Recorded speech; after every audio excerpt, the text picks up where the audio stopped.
Hello and welcome to Nicholas Children's Health System Learning and Development Choking Educational Video. I'm Linda. I will demonstrate how to help a child who is choking. If choking is severe, CPR may be required. What is choking? Choking means something such as food or an object has gotten stuck in the airway, preventing air from getting into the child's lungs. Choking may be mild or severe. Mild choking means that the child can cough and make sounds. If the child is coughing, let them cough.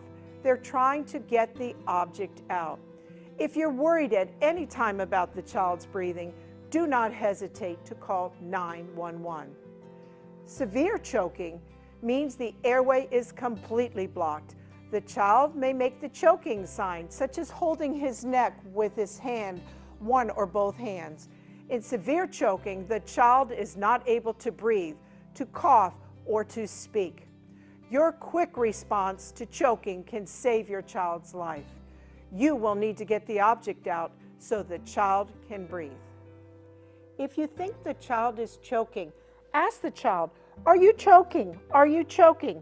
If he nods, let them know you're going to help them. I'm going to help you. Get behind the child, reach your arms under the child's arms. Put one fist just above the child's belly button and grab that fist with your other hand. Give quick upward thrust until the object comes out and the child can breathe or cry, or until the child becomes unresponsive, like this.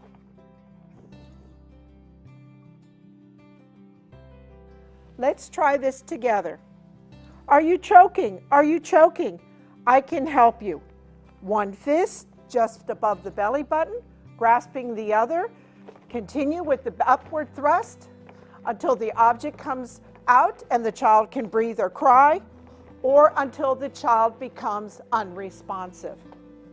If the choking child is very large, you may give chest thrust instead of abdominal thrust. To give chest thrust, reach your arms under the child's arms, placing your hands on the lower half of the child's breastbone. Pull straight back until the object comes out or the child becomes unresponsive, like this. Let's try this together. For a large choking child, hands under the child's arms, hands over the lower half of the breastbone, pulling straight back until the object comes out or the child becomes unresponsive. If the child becomes unresponsive, lay the child down on a hard surface, such as the table or on the ground. Yell for help. Help, help! Someone call 911. Hey, you in the blue shirt, call 911. If you're alone, you'll need to provide 5 cycles of CPR, then call 911. Put the phone on speaker so emergency staff can guide you. Let's try this together. Place the child. Let's place him on a hard surface. Help, help, I need help in here. Somebody call 911. We will start with compressions. 30 compressions. Place the heel of one hand on the lower half of the child's breastbone. Push hard, push fast, counting out loud to a count of 30. 1, 2, 3, 4, 5, 6, 7, 8, 9, 10, 11, 12, 13, 14, 15, 16, 17, 18, 19, 20, 21, 22, 23, 24, 25, 26, 27, 28, 29, 30. Let's try this together. Find our hand position, heel of one hand on the lower half of the child's breastbone, 30 compressions, counting out loud. 1, 2, 3, 4, 5, 6, 7, 8, 9, 10, 11, 12, 13, 14, 15, 16, 17, 18, 19, 20, 21, 22, 23, 24, 25, 26, 27, 28, 29, 30. Now you'll have to check the airway for any objects. Head tilt, chin lift. One hand on the child's forehead, 2 fingers on the chin to tilt the head back. Check the mouth to see if you see any objects. If no objects are seen, pinch the child's nose, cover the child's mouth, and attempt to breathe. If air does not go in, You need to repeat the chest compressions. 30 compressions, lower half of the breastbone. 1, 2, 3, 4, 5, 6, 7, 8, 9, 10, 11, 12, 13, 14, 15, 16, 17, 18, 19, 20, 21, 22, 23, 24, 25, 26, 27, 28, 29, 30. Head tilt, chin lift. Checking for objects. No objects are seen. Pinch the nose. Attempt to breathe. Repeat the process over and over again. 30 compressions, opening the airway, checking for objects, attempting to breathe, over and over until the child wakes up and can cough or cry, or till emergency staff arrives to help you. This completes our video on how to help a child that is choking. Now, for a conscious child choking between the ages of 1 and the first signs of puberty, 12, 14 years of age, this child most likely is choking from a foreign body airway obstruction. A lot of times it happens with laughter. They might be rushing their food. In this case, the scenario is that she was eating grapes, trying to have a grape eating contest. How many grapes can you fit in your mouth at the same time? And got to laughing and choked on a grape.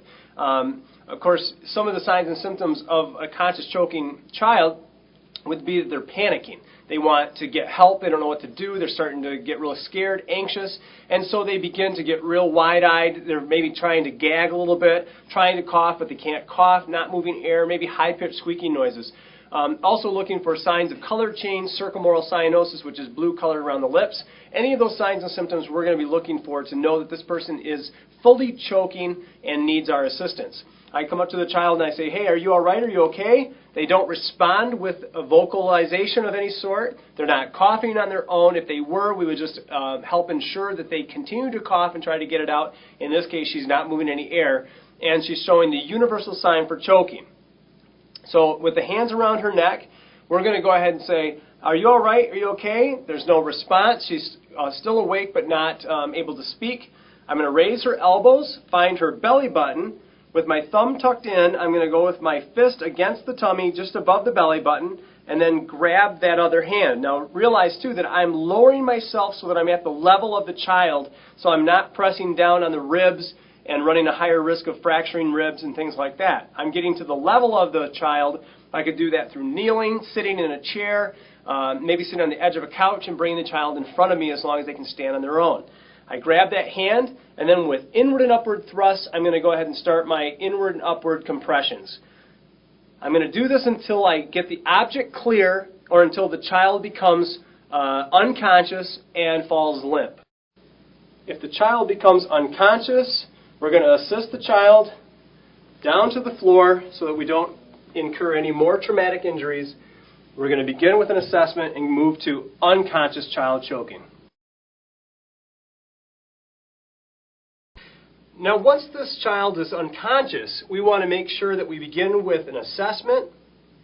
We're going to look, listen, and feel. The going from standing to laying down could have moved the airway. It could have dislodged anything. We're going to look in the mouth to see if there's anything obvious that we can finger sweep out of there. But the fact that this child went from conscious to unconscious is now the time we're going to activate EMS or call a code. So I'm going to call out to the bystander, hey, you. In the brown shirt, go call 911. I've got a child who went from conscious to unconscious choking. I need an ambulance. Please come back. I might need your help. We've activated the EMS system or the emergency medical services in the area, and now we're going to go ahead and look, listen, and feel for breathing. This child is still not breathing. We're going to attempt 2 breaths.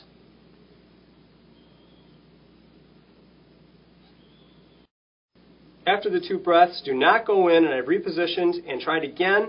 We're now going to begin our 30 chest compressions, 1/3 to 1/2 of the depth of the chest, and we're going to do 30 chest compressions and then reassess for the obstruction. 1 and 2 and 3 and 4 and 5 and 6 and 7 and 8 and 9 and 10 and 11 and 12 up to 30. Look in the airway, check for obstruction. If you can see it, we're going to go in and hooking motion sweep it out and attempt 2 breaths.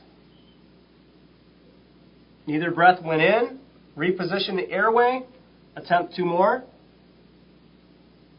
Neither breath went in. We go back to the 30 chest compressions. We then go back and look into the mouth. If we see the obstruction, sweep it out, and then attempt 2 more breaths.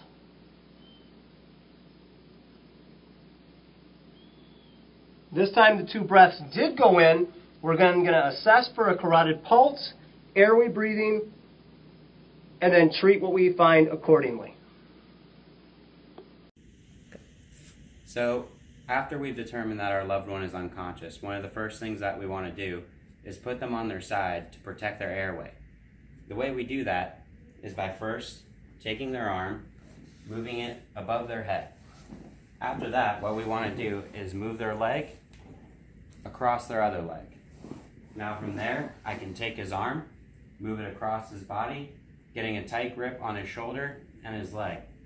Then from there, I'll put my knees into him to make sure he doesn't slide and pull him over to the side. And now you can see he's on his side and his airway is now protected.